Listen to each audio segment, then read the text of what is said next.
Okay. Now we're going to there you go. Meeting controls, and then okay. All right, I'm sure I don't remember exactly where we finished off the top of my head. Right?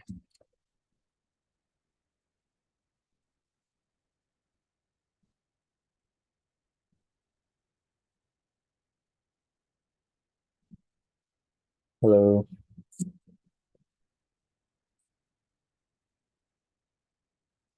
Neil. Just checking where I ended. Okay, so I did try accept. Uh, okay, so we're currently to the exceptions. I don't know. We didn't do string methods and we do modules, so I need to get to those. So let's go to files. If you have any specific questions, feel free to ask them or just type them in chat or whatever. You know.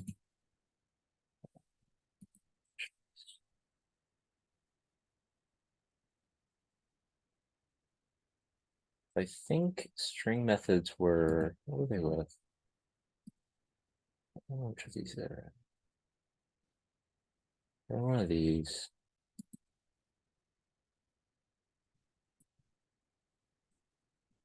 Let's see. Here we go. String methods. Yeah. So it's 26.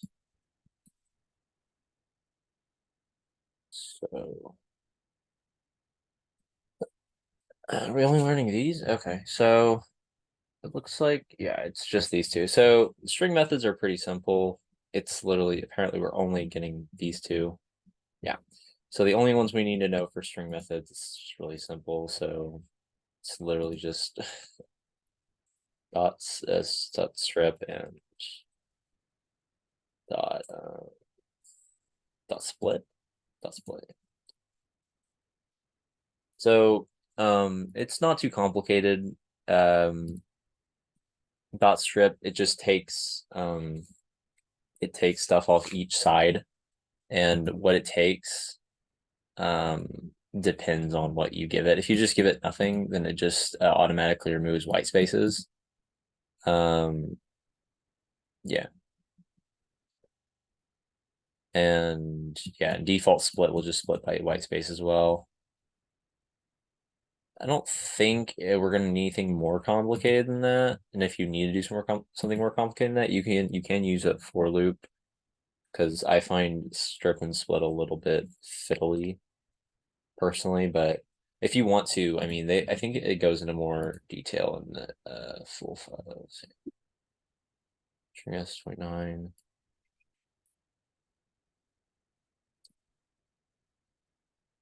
So here we go. So believe, does it explain it? It does. Okay. It does not explain it. Whatever. Basically, you can choose whether to strip from left or right side. Um, I mean, I can just look it up to show dot strip Python documentation. I don't know off the top of my head. I don't tend to use this because I don't see it being very useful most of the time. I don't know. Strip. Uh, yeah, so you can do L strip. I don't think we learned this. So you actually shouldn't use this. Never mind. I'm trying to find the. Yeah, if you want to do left strip, right strip, then there's a specific command for it. We're not going to use that.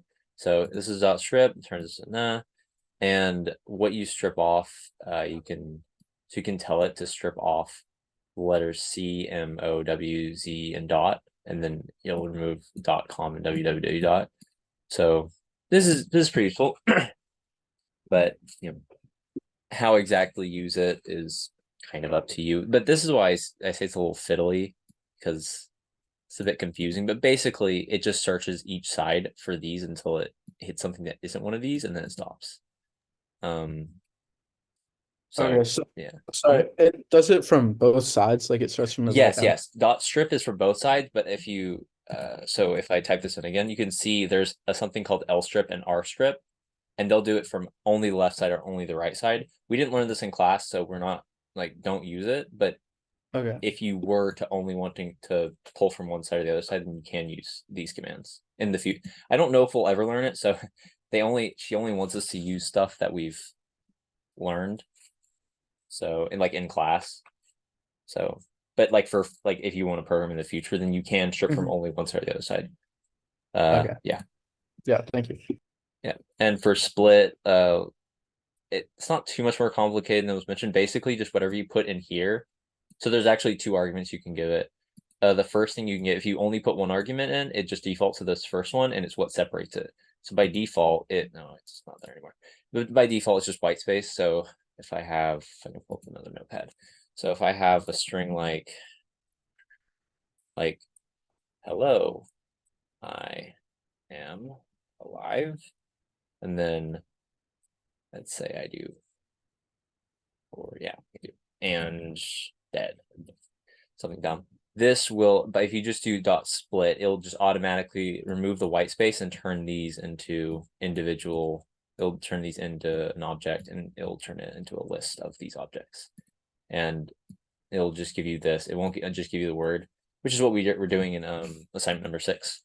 We had to remove this comma. But another thing that's cool about dot split is that if you have a bunch of white space, it'll just remove all of it because it considers all of this to just be one white space, which is pretty nice. And then the other argument, which I don't think we'll need to use, but I guess you can. It's a little funky, and I'm not exactly sure how it works. But basically, you can tell it how many things you want it to. So max split is max split basically just means how many right here, I can go back to this. Just do this. So if you have a max split of like 1 or maybe 2, yeah, I think it's a max split of 2, then I think it would only split into 2 separate ones. So it'd do hello and then it'd do this. I think it'd do something like that, which is a little funky. I'm not sure exactly why you'd use that. Maybe you're just trying to find the first word in a sentence. Maybe. I don't know. It's a bit funky. I don't think we'll need to use it because I think it's a little bit more complicated than we want to. Yeah. So okay, so max 1 does that. Yeah. So as you can see here, they show it right here. So we have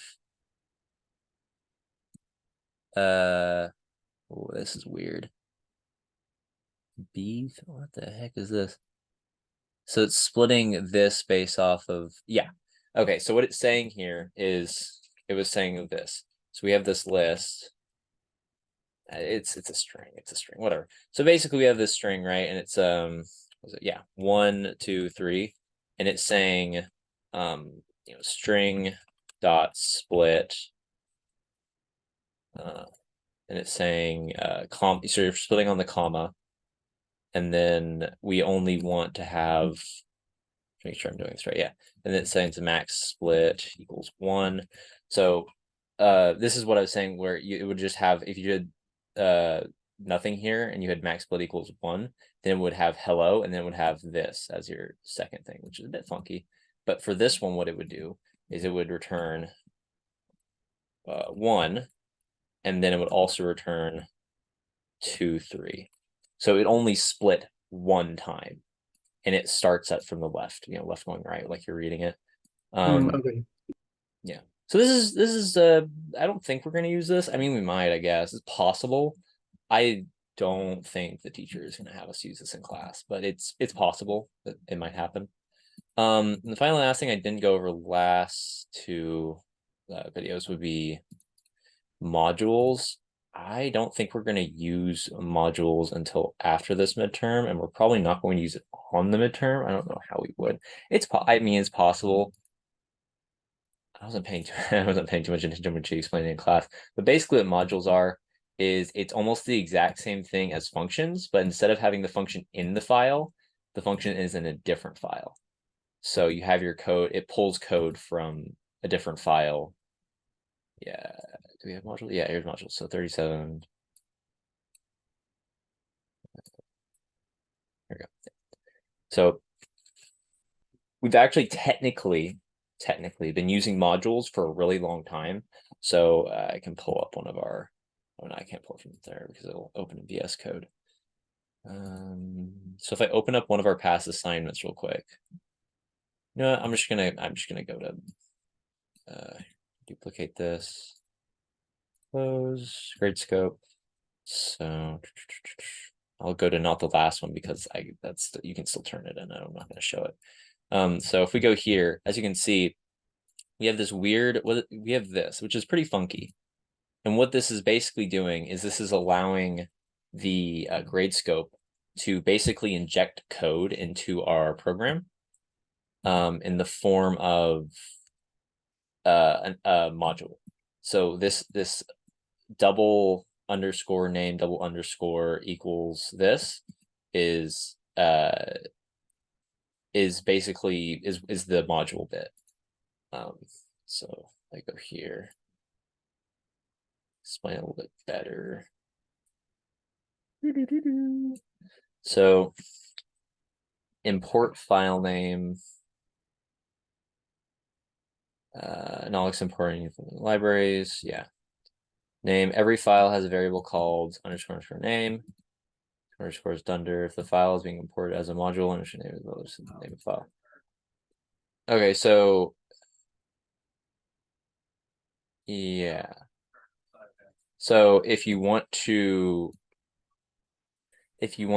call a specific file, the file name would go here, it looks like. Yeah. Which is interesting. I'm not sure if we'll ever actually use. I don't think we'd use this on. It might be on the exam, but I think let's go over it more closely because I think because if it if it is in the thing, then that would suck. Okay, so what problem was it? Problem 2, but they don't give a problem 2. That's funky. Let's see if we can find it. Problem 2.py. File not found. Wonderful. Okay. So this isn't explaining it super well. So what we're going to do is we're going to use Google. Yay. So whenever you're not sure about something, a really fun thing to, I call it fun, but you see modules. So there's this thing called documentation where the people who make stuff have to write it down or no one will know what the hell they're trying to give them. So this is documentation from Python itself, explaining how things work. And here we have modules. Not sure what this is. Let's see. Module attributes. It's dict. This dictionary. Okay. I think this is talking about something specific. Yeah, I think it's referencing this code here, so that's not helpful. So we're gonna have to look it up. Say modules, Python, documentation. Whenever I had to use, I originally learned how to code in Java, and modules, or I don't think we called them that, but this same thing where you get another file, it always sucked. It was super fiddly. I hated doing it. I'm not going to like doing it here either. So,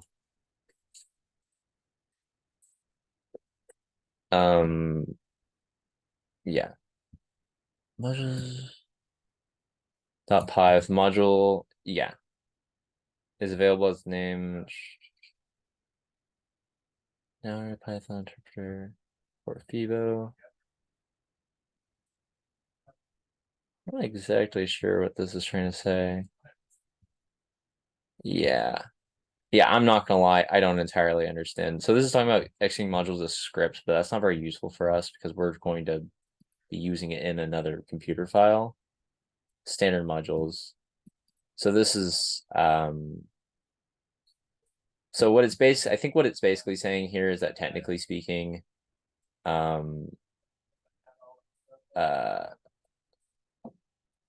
lot of like functions and stuff that are built into Python are basically things.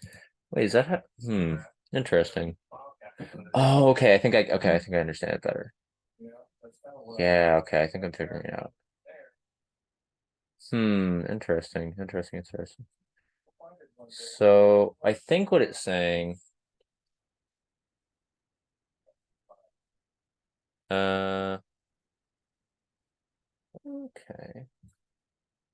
Okay, so I think what it's saying is that the way you use modules is you would actually say import and then the file name. I think that, so yeah. So where do we go? Yeah, so we have this fibo.py file that we made up here. Yeah, here. We have this fibo.py file here. And what it's saying is that we go down here and we type in import fibo. And then it would have its, yeah, see, it has its modules. Not its modules, sorry, it's these are the two functions in the file here. I need to duplicate this, and I need to have both of it open at the same time. So if I go up here and actually show the file of Fibo, so this is the Fibo file, right? This is fibo.py, and this is in a different. This is in a different I don't know, whatever. I think this is not actually in a I think this is in a thing, but what it's showing here is that when you import Fibo, you import this file, you import fibo.py, it just assumes that it's .py, right? What it imports is it imports these three things.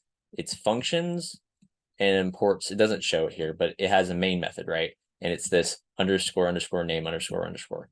And that is how we would call the main method in another file by importing that file. So if I were to, if I'm making a new file and say I want a function from an old file, I can just import, let's say it's assignment 6. Say I made a really cool function in there to do to generate pi, and then I would do import assignment 6, and then how would I call it though? Let's see. Yeah, I would do, let's say it's called, it would be like in assignment 6. So we can have assignment 6 up here. So this is assignment 6. It's up here. And in it, I have define, pi, and it has some arguments and it does something and it returns pi, right? And then here we have assignment 7. Assignment 7. And I want pi, but I don't want to use math.py because I think my pi is better, whatever. And so I'm not going to import math. I'm going to import assignment 6, much better name. And what I'm going to do is I'm going to do assignment 6.py, and it's going to call this, and it's going to act like the function would. So if I were here, I could do, number. So I want to put pi into a number. I want to use it. So equal pi, and I'd put some argument in it, right? And this would give me pi. But if I want to do it here, what I need to do is I need to do this. So if I want pi number, in reverse, it's fine. So I do pi number and I equal, and then I have this the same way you do math.py. It's the exact same thing. So we have math.py like this, and instead we do assignment6.py, and you'd have to send it the same thing and return the same thing. So this is how you'd use a module. So you'd use it the same way you use an import. And what you could also do, no, actually, I'm thinking, so there's a thing you can do when you import stuff is you can import a specific function from it. Not sure if we've learned how to do that, so that's not important, but it would be something like, it would be like from assignment 6 import pi. So what you could do if you did something like this is you could just remove this, but then you'd only be able to use pi from assignment 6. But I don't think we've actually learned that in class, so that's not important. So don't worry about that. But for future reference, you can also do that. So that's something you can do with like math is if you only want pi for math, you can do from math import pi. So then you could just say pi. You could do that as well. Of course, the problem that you can run into if you do something like this is that if you want to use, okay, this is I don't think this is useful. No, I'm not going to go into it, but this is something you can do, but I wouldn't use it on our exam. If it's on the exam, which it's probably not going to be, because I don't think we've actually learned how to do that specifically. So don't worry about it. But yeah, this would be how you do it. So you have your other in my water. You have your other file, and you import that file using its file name.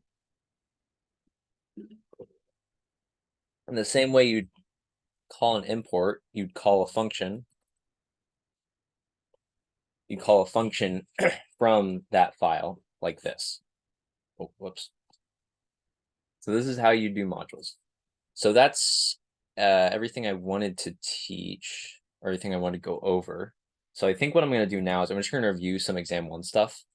Just in case. I'm not going to close that just in case I want it later.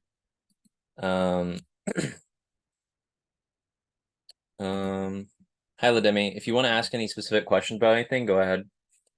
We just finished talking about modules. Oh, someone said something in chat.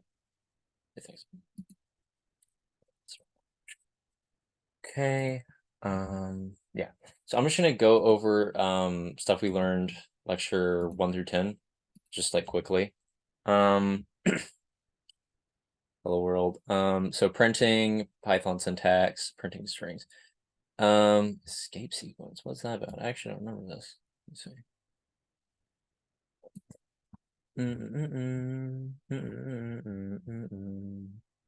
Oh, yeah. That's what I thought it was. Okay, so this is just talking about, so I think we all know how to do this, but we can just recap real quick. If you want to print something, it's print, do this, and then you have to have either this or this, doesn't matter which. And then if you want to type a special character, like say you want to quote someone, so you want to say you want your output to look like to Brutus, but you're using double quotes here as well, so you have to use an escape. Use like this, and then you could say to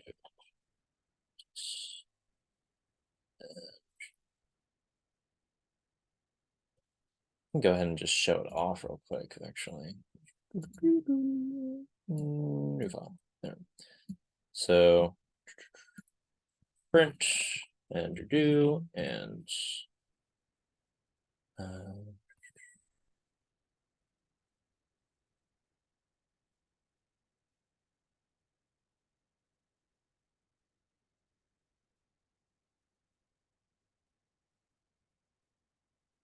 take the damn thing.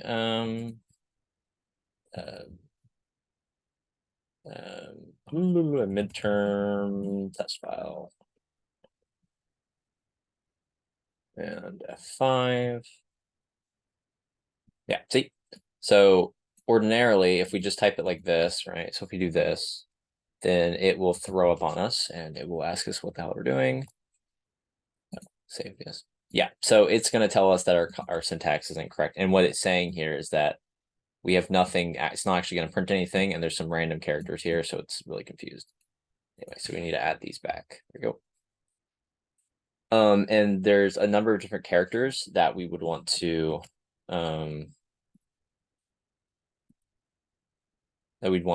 escape or can escape. So you can escape the escape character. You can escape this. You can escape the single and double quote. What else can you escape? I'm trying to remember off the top of my head. What's another thing you can escape? What are some other escape? Print function escape symbols. Let me just look it up real quick. Right. So there's also the tab and new line. So I believe for this. So this gives you a new line. So I can show that off real quick. So if we want to go a line forward, we can do right here. We can do /n, and this will put it. See, it gives us a line right here, and maybe we want a tab forward as well, so we can do /t, and that'll give us a tab. There's a few more, but I don't think they're going to test us on knowing escape characters. I mean, maybe they will, but I wouldn't bet on it. And something else you can do with print functions is you can do f, And then when you have f, you can do this, and you can put a variable here. So whatever, whatever variable you want, and that would do something, which would be very exciting. You know what, let me go ahead and show off a module. I'd like to actually do a module. I think that would be cool because I've actually not done one before. Open, go to Python programs, and let's go to, doesn't have homework 6 on here. Not really, but you know what we can do? We can call it anyway. So we can just go, this isn't the computer I did it on, I just have the basic file. So we can just do print hello world, or yeah, do hello world. Hello world. Whoa. Oh, there we go. No, there we go. Okay, and we're gonna remove this so I don't actually have to give it anything because that would be annoying. And we're gonna do this. And what we're gonna do here is we're going to import. It's called homework. Oh, you can, I'm not gonna do it. Just gonna do it like this. Okay, do that, and then homework 6 dot count underscore words. This and this. What this should do is it should call count words from homework 6. So I've actually done this before in Python. Uh-oh. Oh, it's not saved. Wait, no oh right. It's not the same, it's not the same file. It's actually in a different. So this is the problem when you when you try to call their files, because homework 4 is in this file, Python programs, but homework 6 is in a completely different file. So if we move it in here, it should work now. Let's go ahead and try this again. S. There we go. See, so what I just did was I called a function from a different file by importing that file and then using that file dot count words. And what I was talking about earlier that you're not going to use, so don't actually pay attention to this. So we can say is from work 6 import count words. And what this allows us to do is we don't have to put HW6, we don't have to actually put the file name because we're only calling count words. Yeah. So I'm going to go into it because I just want to talk about it because it's valuable to know. The problem with doing this is that I can't call.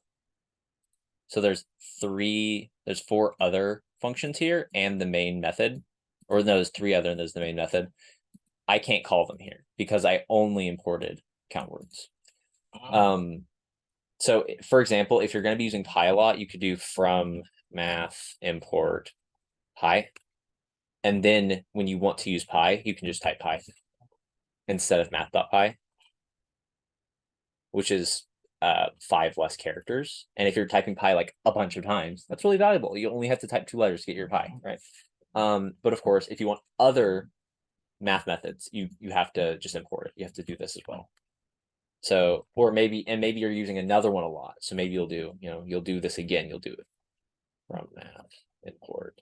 Say you want the square root. I don't remember how to do square root in math, but I think it's math.square root. The problem is if you do this a bunch of times, it ends up being better to just import math and just type. Yeah, that's not actually important. I don't think she's actually taught us this, so don't actually use that. But that is something you can do, for future reference. Yeah, apparently modules are rather easy. I'm surprised how easy they are to use. Data types. Oh yeah. So I think it's just going to be like int string practice problems. Yeah. So these are float. It's not double, it's float. So in Java you use doubles, they're not the same thing as float, so it's a little bit different, but they're basically the same thing. So the basic data types we're going to be using are string, which is which you abbreviate to str. We're going to be using integer or int, float, or floating point. It's the full name for it, but we're just going to call it float, and Boolean. Boolean. These are going to be the main data types we're going to be using. I think we are interesting with other ones. You could technically speaking, when we make lists, we're not making lists of strings, we're making lists of we're making lists of objects. which happen to be string, whatever, it doesn't matter. So strings are going to be like this. This will give you a string. This will also give you a string. In other programming language, you have something called a character or char, which would usually be this instead of this. But in Python, chars don't exist, which is a little annoying, but probably better for readability, and it's probably a lot less confusing at times. But anyway, don't worry about characters. That's just something to know about if you're ever going to do program with other languages. But yeah, with string, you can use this or this, and you can basically put whatever you want in there. You will end in 10 minutes. I'm aware. Thank you. You can put anything you want there, and that's a string, right? Integers are a little bit more specific. You don't have anything characters. You don't have any characters around it, but you can only put whole numbers in. If you give it .6, it's just the .6 is just going to go away. It just gets deleted. So what this is called is, you could also call this the floor function.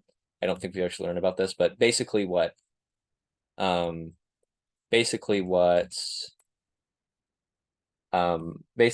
with integer is if it ever gets anything that's like any integer, any decimal point, it'll just delete it. And this would be like dropping to the floor. It doesn't round up it, or it doesn't round at all. It just removes it.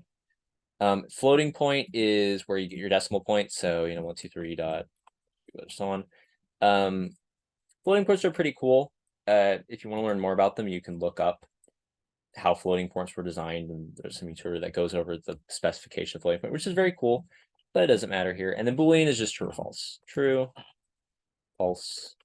And you work with Booleans whenever you have an if or else or what have you statement. It always produces a true or false value, which the if or elif statement uses to decide things. You also use it with while loops and other stuff like that. Those are the main data types we're going to be using. I don't think you're going to have to interact with any others other than like data structures and stuff. Data type conversion isn't too hard. If you want to convert something to a different data type, it's just like with the data structures. So if I want to convert something to an int, I think I do just like this. If I want something to a string, it's just like this. Excuse me. Woo. Where is that? 30. Excuse me, my allergies are killing me. So yeah, so you just do you just do int, and then in parentheses your variable, float, in parentheses your variable, string, and then parentheses your variable. Pretty much anything can be converted to a string, but not anything can be converted to a float. So you don't be careful about that. If you try to convert like hello into an integer, it'll probably error out. So don't do that. Yeah, as you can see, yeah. So if you exactly like I said, if you try to put apparently, yeah, this is a little weird. You can put a float into an int. You can put a string into an int. You can't put a float string into an int, which is a little silly. It just feels like they're, you can do it. I believe in you. And then round. So what this is saying is you can, this is just the round function. I don't think we've actually used it because it's not actually that useful. But if you do need to use it, the first thing is the number, the variable or the number you're rounding, and the second one is how many places you're rounding it to. By default, it's the 0th place, which is this number, and then 1 would be this place, and then 2 would be this place.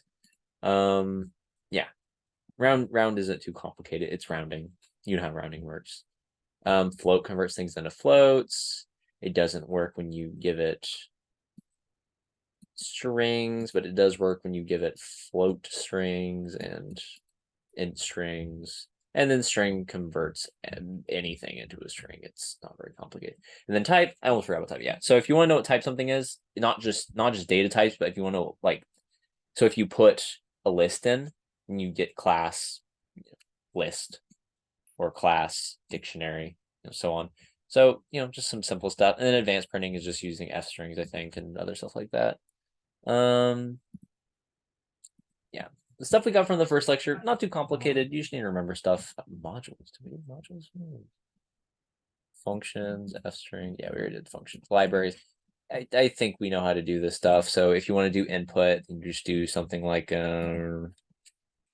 user underscore input equals input, and then in parentheses you have, tell me a story, and then they'll type out a story, and it'll be 500 characters long.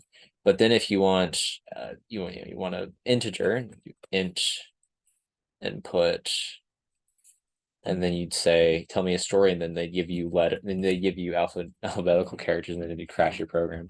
You'd say, give me a number, and then they give you a number, and then give you an integer here.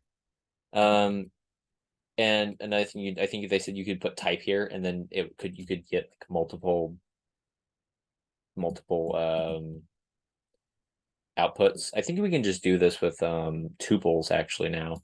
So that's not very useful. Also, you're not supposed to apparently, which is whatever. 6.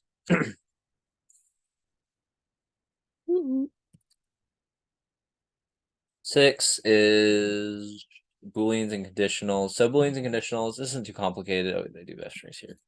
Yeah, F strings, I already wanted that. So Booleans and conditionals are if, elif, else, and I guess we go like while or. Yeah. So, there's also comparison. So equal, equal, equal. Oh, wait, sorry. And there's also in, not, and, or. There's a few others, but I think we'll just go over these. So if you put something here, if you put if a equals a, and then you have to put that there.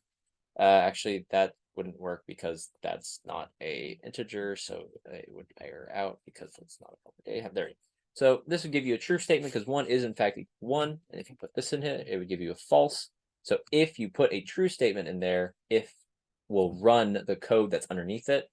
If you put a false statement in there, it will not run that code. And then else, so if you have an else after an if, it will automatically run the else if the if doesn't run. If the if does run, if the if does run, then else won't run. So it's literally, if this happens, then do this. Else, so if F doesn't happen, else do this. And then elif is saying, well, if the if thing happens, you do that. Else, if this, so it's else, but it's also has a conditional like if does. So I equal I. So this would be true. So if is false, right? So if is false, so the code underneath if doesn't run, then elif is true, so it runs the code here, which would be